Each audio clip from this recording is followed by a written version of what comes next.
Thank you, Chris. And I want to apologize. Chris is also a card-carrying statistician. I think there are a few others in the room too. I didn't mean to indicate I was the only one.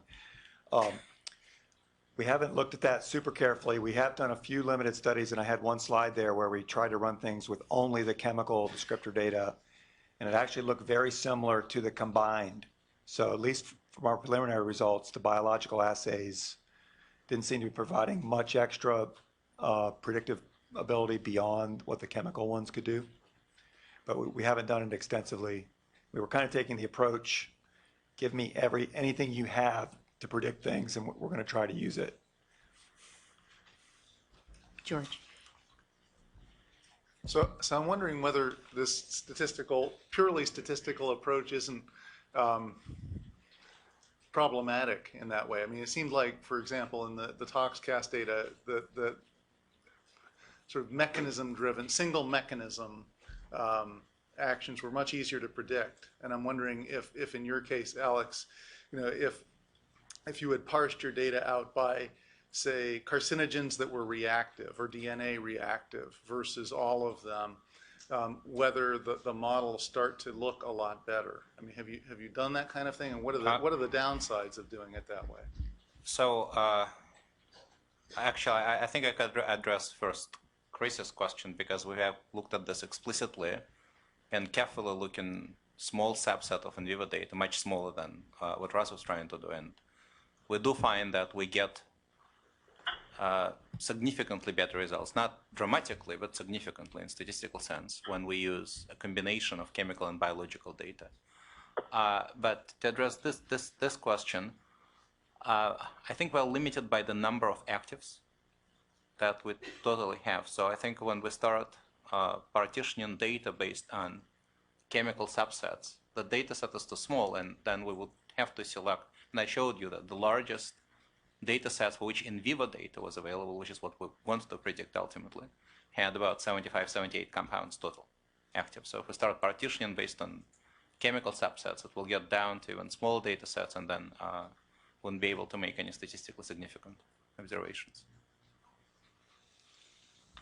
So I'm Richard Judson from EPA. So I've been at a few meetings where other people have talked about our data, and there have been criticism, and they've had to defend our data. So I want to, if you don't mind, say a couple of statements about it.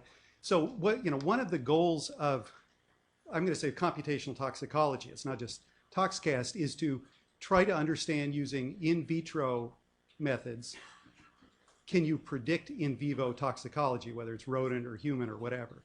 And so really and I would go further to say, and can you understand those predictions? Okay, and so, somebody made a statement that it's kind of a circular argument. So you have some acetylcholinesterase inhibitors, from animal experiments, and you do an in vitro acetylcholinesterase inhibition assay, and you get the same answer. Well, in a sense, what that's doing is, it's a way to debug your software. If your software doesn't catch that, get that association, then your software's wrong. So that's actually a useful point. But it's a trivial proof of the point that you can do something without using an animal that tells you what's going to happen in the animal. The more interesting results that Russ sees coming up is with some of the rat carcinogenicity, rat liver endpoints that are actually some of the more easy to interpret or to predict. So you actually get pretty good predictivity. And the assays, if you actually look down at the assays, what's predicting it are things which mechanistically we know about. Okay, so those are the mechanisms of action. So, PPAR signaling and so on. So again, it shows that if you choose the right assays and do it in a non-animal system, you can say something predictive about an animal system, which is really, it's meeting our goal. So that's a success. One of my problems, and I think here's my question, is, okay, so now if we do these mechanistically well understood, ask these mechanistic questions about particular receptors, particular enzymes, and so on, and turns out, yes, we know the mechanism of action, so we can then predict from in vitro to in vivo. If you do chemical descriptors, I'm ignorant about that. What statement have you learned? You have you have an association, you have a black box, which takes some chemical descriptors and makes a prediction, but you don't necessarily know more mechanistically, biologically than you knew before. So if you guys could address that, I'd appreciate it. Somebody like to take that on? Well, I mean, I realize you're attacking me specifically, but can you, I'm not quite sure I fully understand what you're after, Richard, because I mean, the descriptors that we use are not really black box. They're indicative of molecular structure and its various features. No, and this is a bigger discussion than just right now, but essentially, I think it would certainly be nice if we were able to explain toxicity. So this chemical causes toxicity because it hits the PPAR receptor, or it hits the CAR receptor, or whatever.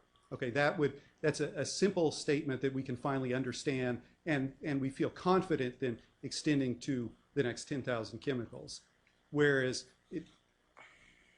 and this is just a philosophical problem, if you say that if you have these 3 chemical descriptors which have something to do with the chemical backbone or whatever, that it's a little harder to be confident when I go to the next 10,000 chemicals. And this is the whole domain of applicability issue, which you work on quite a bit. Is that okay? More or less. I mean, I guess what we're trying to dissect from the data, I mean, first of all, I don't think that the issue could be simplified to a point when we could pinpoint very specific chemical functional group and very specific in vitro assay that together will give you 100% accurate in vivo prediction. So I think the power and the beauty of ToxCast is that we could look simultaneously and explore both as statisticians and chemometricians and bioinformaticians what combination of chemical features, maybe some yet unknown, and assays that you perhaps did not think would play a role in causing specific toxic effects. And so our sort of preferred approach is to learn from the data, taking them at face value, and be fully aware of what the descriptors tell us about chemical features and what assays tell us about pathways and tell us about mechanism of in vivo effects, and sort of do the analysis in consultation with toxicologists. But I mean, my hope is that the mechanisms will emerge from your data, and I'd rather take this approach than have some predefined mechanisms and follow those. I think it will restrict the predictivity of models. And one thing we haven't done yet, Richard, is to look at the distribution of the most prevalent chemical descriptors that ended up getting used as predictors. That may provide some insights, and ideally, we could find some connections with mechanism. So I agree, once you know mechanism, then you've got your predictions. So. Chris, last question. Okay, a comment and a question. I'll be quick. The comment has to do with George's comment about simple statistical models versus others. George, that shows a certain naivete, because every single analysis here should be using competent statistical tools, period. Whatever it is, whether it's a complicated nonlinear model with partial differential equations describing movement of air across the lung surface, or whether it's a simple linear model for discriminant analysis, it really has to be competent statistical analyses appropriately applied. So there is no such thing as a simple statistical versus other. What we're talking about is simple linear models versus highly nonlinear versus extraordinarily nonlinear temporal models. The question I have, and it's both for Alex and Russ, is it seems to me we've got the computational chemistry a little backwards. It seems to me that the computational chemistry's most obvious choice would be to predict the short-term assays that are trying to be used for high-throughput screening. If you can get 95% accuracy, 99% accuracy in those simple assays, we don't need to do those assays. So you just got rid of high-throughput screening and allow us to move on to the next step without actually having to do the screening. And to me, it makes more sense that the shape and the magnetic and the charge and everything else to do with the chemical structure is most likely to be picked up by the simple assay than the more complicated integrated biological response.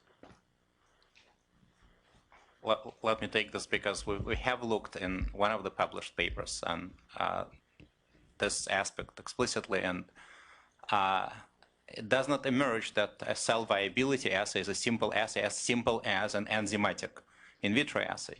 So I don't think it's true. We were able to achieve much better accuracy in predicting cell viability assay outcome than in predicting in vivo.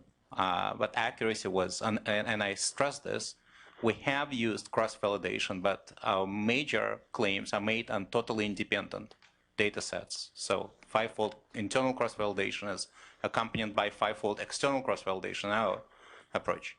And so the numbers that we're getting, around 80% accuracy, are for the external evaluation. That's the term that we prefer to use.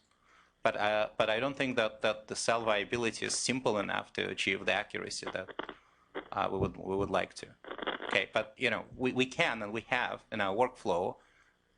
We could rely on models predicting in vitro or short-term outcome as part of the overall in vivo workflow. Okay, thank you. And with that, let's thank our panelists and